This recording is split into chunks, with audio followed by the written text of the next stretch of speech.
இன்னைக்கு நம்ம பேச போகிற கதை வந்து சன்னதம் அப்படிங்கிற கதை. சன்னதம் அப்படின்னா என்ன அப்படின்னா, சாமி வர்றது இல்லைன்னா அருள் வர்றது அப்படின்னு சொல்லலாம்.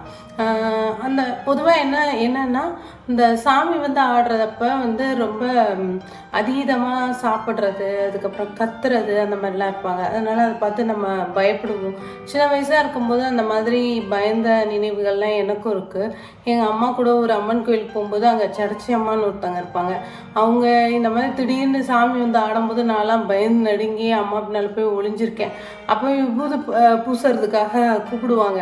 அப்போ வெளில வர்றதுக்கே பயந்துக்கிட்டு நான் நின்றுருக்கேன். அந்த மாதிரிலாம் இருக்கும். இந்த மாதிரி நிறைய பேருக்கு இந்த மாதிரி அனுபவங்கள்லாம் இருந்திருக்கும் இல்லையா? இந்த மாதிரி சாமி வீட்டில் இருக்கிறவங்களுக்கே வரும்போது அவங்க வீட்டில் இருக்கிற எல்லாருக்கும் எப்படி ஒரு உணர்வு இருக்குது அப்படிங்கிறத பற்றி இந்த கதையில் நல்லா விவரிச்சிருக்காங்க. அதில் இந்த பெரியம்மாவுக்கு வந்து எப்படின்னா, சாமி வரும்போது அவங்க கத்துறது அப்படிலாம் எதுவும் பண்ண மாட்டாங்க. ஆனால் தார தாரையாக கண்ணீர் வடிப்பாங்களாம். அம்பை அவங்க வந்து அவங்களோட கதைகள்லாம் என்ன சொல்லுவாங்கன்னா, அந்த சாமி வர்றது அப்படிங்கிறது என்னென்னா, பெண்கள் வந்து தங்களோட அடக்கி வச்ச உணர்வுகளை எல்லாம் வெளிப்படுத்துகிற ஒரு தருணம் அப்படின்னு, அந்த சாமியை வந்து ஒரு ஆயுதமாக எடுத்துக்கிட்டு அவங்க அந்த தருணத்தில் வெளிப்படுத்துவாங்க அப்படிங்கிற மாதிரி சொல்லியிருப்பாங்க அம்பை. இந்த கதையிலையும் பார்த்தீங்கன்னா, அந்த பெரியம்மா வந்து அவங்களுக்கு ஒரு துணை இருக்கிற மாதிரி இதில் காட்டலை. அதனால் அவங்களோட உணர்வுகளை அவங்க ஒரு தருணத்தில் வெளிப்படுத்துகிற மாதிரி தான் இந்த கதையை எழுதியிருக்காங்க.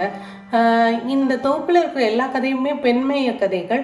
அதில் இந்த சன்னதத்தில் என்ன விஷயம் எனக்கு ரொம்ப பிடிச்சிருக்கு அப்படின்னு சொன்னால், அந்த ஆடி மாதம் இறுதி நாள் திருநெல்வேலி வட்டாரங்களில் சாமிக்கு வச்சு கும்பிடுறது அப்படின்னு சொல்லுவோம். அதாவது மூதாதையர்களுக்காக கும்பிடப்படும் ஒரு சடங்கு அது.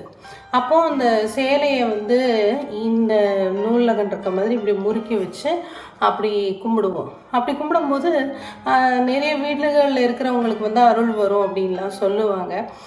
அந்த சம்பவத்தை வச்சு அழகாக மையமாக எழுதியிருக்காங்க இந்த கதை. அற்புதமான ஒரு கதை.